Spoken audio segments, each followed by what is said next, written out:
দক্ষিণে বেহালা বার্ষে, উত্তরে দক্ষিণেশ্বর, এরই মাঝে কালীক্ষেত্র সাবর্ণ চৌধুরীদের জমিদারির অন্তর্গত।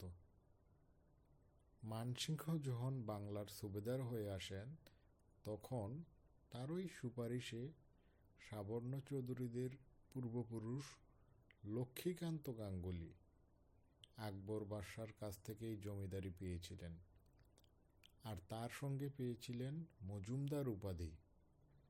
সাবর্ণগোত্রীয় গাঙ্গুলি বংশীয় ব্রাহ্মণকুলের এই জমিদারের সাধারণ লোকে চলিত কথায় শুধু সাবর্ণ চৌধুরী বলেই অভিহিত করিত। কালীঘাটের ভদ্রকালী কালিকা, কালীক্ষেত্রের অধিষ্ঠাত্রী দেবী, নকুলেশ্বর মহাদেবের সঙ্গে তিনি এখানে সানন্দে বিরাজ করছেন। কিংবদন্তি তখনকার দিনের চৌরঙ্গীর বিশাল জঙ্গলের মধ্যে নাথ সম্প্রদায়ের চৌরঙ্গীনাথ বলে এক বাতেপঙ্গু খোড়া সাধু বাস করতেন। তিনিই নাকি এই দেবী মূর্তি মাটির নিচ থেকে আবিষ্কার করেন। শোনা যায় পূর্বে ভবানীপুর গ্রামে এই দেবীর এক মন্দির ছিল, নাম শুনেই সেটা অনুমান হয় বটে। পরে সাবর্ণ চৌধুরীরা কালীঘাটে আদি বা বুড়িগঙ্গার উপর দেবীর জন্য এক মন্দির নির্মাণ করে দেন। সেই সময় থেকেই কালীঘাট হিন্দুদের এক বড় তীর্থস্থান। সাবর্ণ চৌধুরীরা সামাজিক নিয়ম অনুসারে নিজেরা তো দেবদেবীর পূজারী হতে পারেন না, তাই তারা হালদার বংশীয় একঘর ক্ষত্রিয় ব্রাহ্মণ আনিয়ে কালীঘাটে বসবাস করিয়ে তাদের দেবীর সেবায়েত করে দেন। সেই হালদার বংশের শাখা পোশাখা এখনও দেবী মন্দিরের রক্ষক। কালীক্ষেত্রের মধ্যখানে তিনখানা ছোট ছোট নগণ্য গ্রাম, উত্তরে সুতনুটি, মাঝখানে কলকাতা, দক্ষিণে গোবিন্দপুর। এই তিন গ্রাম নিয়েই কলকাতা শহর গড়ে উঠেছিল। এখন আমরা কলকাতাকে এত বড় শহর দেখছি, পৃথিবীর মধ্যে এক সেরা শহর বলে এর খ্যাতি, কিন্তু সেই সময় এর প্রায় সমস্তটাই বন জঙ্গল। চারিদিকে এদো পচা ডোবা, পানাপুকুর, খাল বিল, জলা জঙ্গল, তারই মধ্যে কতকটা ধানের জমি, খানিকটা ফলমূলের বাগান, বাকি সবটাই হোগলার ঝোপ, বাঁশের ঝাড়। বড় রাস্তা বলতে ওই একটা সরু গলির মতো এঁকে বেঁকে, যেটা উত্তর চিতপুর গ্রাম থেকে দক্ষিণে কালীঘাট পর্যন্ত চলে গেছে। তার উপর দিয়ে তীর্থযাত্রীরা দল বেঁধে দেবী দর্শনে যেত। সারাটা পথের দুধারে ঝোপে ঝাড়ে ঠেঙ্গারে খুনে ডাকাতের আড্ডা। একটু অসাবধান হলেই ধন প্রাণ দুটোই গেল। হিংস্র জন্তুও অগণিত, ডাঙায় বনবরা সাপ বাঘ, খালে বিলে হাঙর কুমির।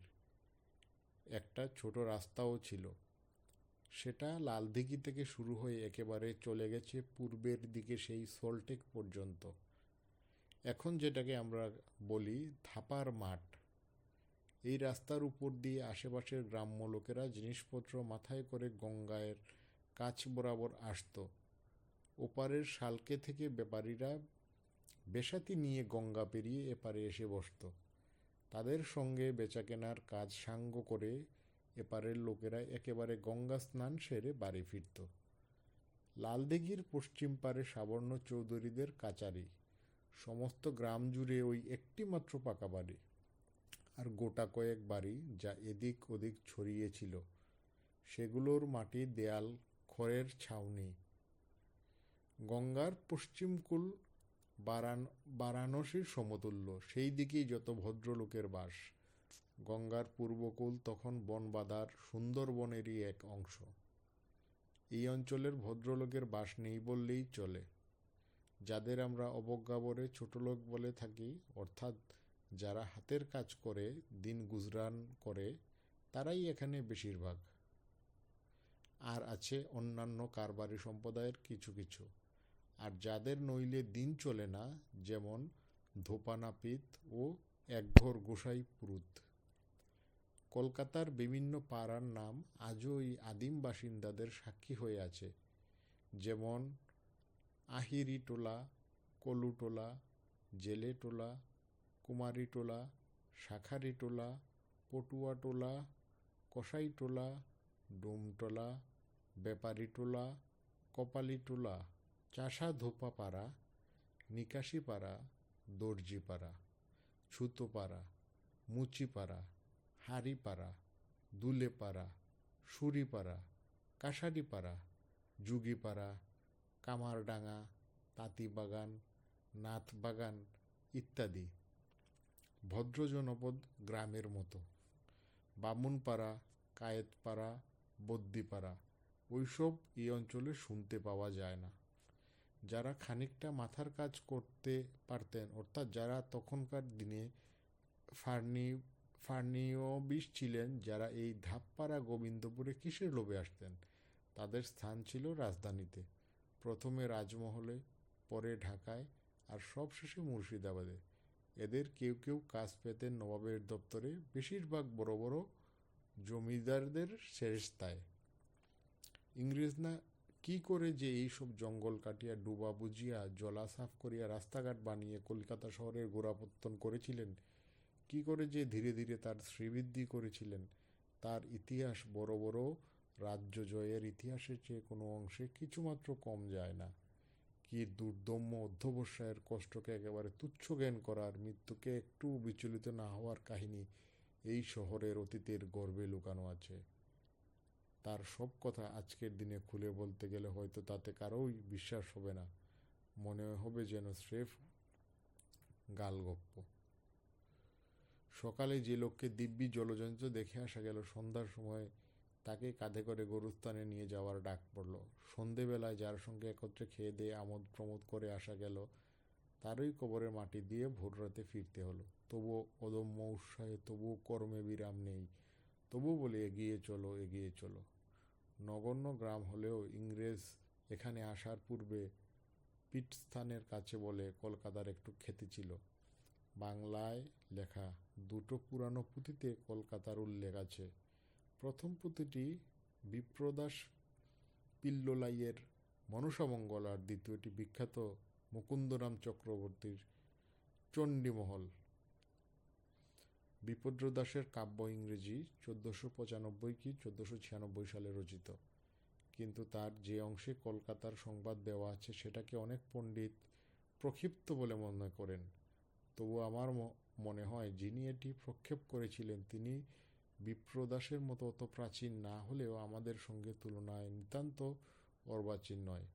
মনসামঙ্গলে আছে, ডাহিনে কোতরং বাহি কামারহাটি বামে, পূর্বতে আরিয়াদহ ঘুষুরি পশ্চিমে, চিতপুরে পুজোরা রাজা সর্বমঙ্গলা, নিশি দিশি বাহে ডিঙা নাহি করো হেলা, তাহার পূর্বকূলে বাহি এরায় কলিকাতা, বেত্রে চাপায় ডিঙা চাঁদ মহারতা।